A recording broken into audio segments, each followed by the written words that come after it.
सरांच्या कविता आणि माझ्या कविता श्रोत्री आम्हीच एकमेकांचे आणि असा हा प्रवास सुरू झालेला आहे.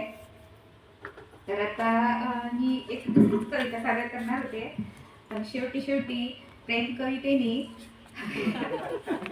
या ठिकाणी रंगत आणलेली आहे.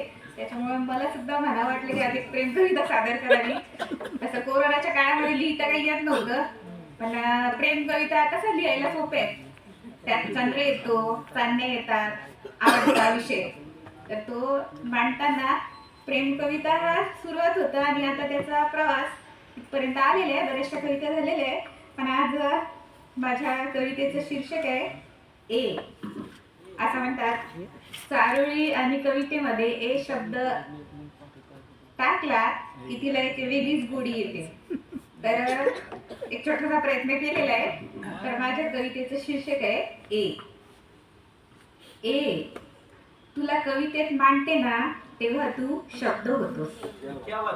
ए तुला कवितेत मांडते ना तेव्हा तू शब्द होतोस. मग मनातल्या प्रीतीचा तू भाव होतोस. मग मनातल्या प्रीतीचा तू भाव होतोस. ए जेव्हा कवितेला गुणगुणते ना तेव्हा तू ओठाची सरगम होतोस. ए जेव्हा कवितेला गुणगुणते ना तेव्हा तू ओठांची सरगम होतोस.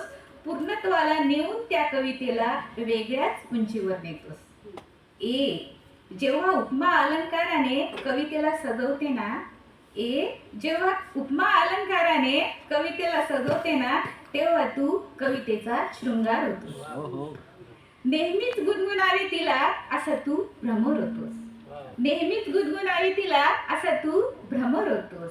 ए जेव्हा कवितेला लोक वाचतात ना तेव्हा तू तिचा नायक होतोस. ए जेव्हा कवितेला लोक वाचतात ना तेव्हा तू तिचा नायक होतोस. त्या शब्दांच्या पलीकडेही तू माझाच होतोस.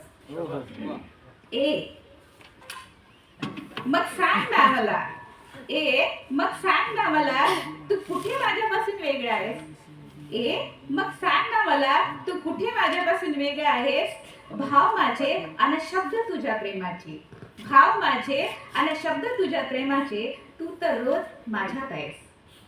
ए तू असा आहेस तसा आहेस कसाही आहेस. ए तू असा आहेस तसा आहेस कसाही आहेस. पण खरं सांगू माझ्या मनातल्या भावनेच्या सागराचा तू तुफान आहेस. तू तुफान आहेस.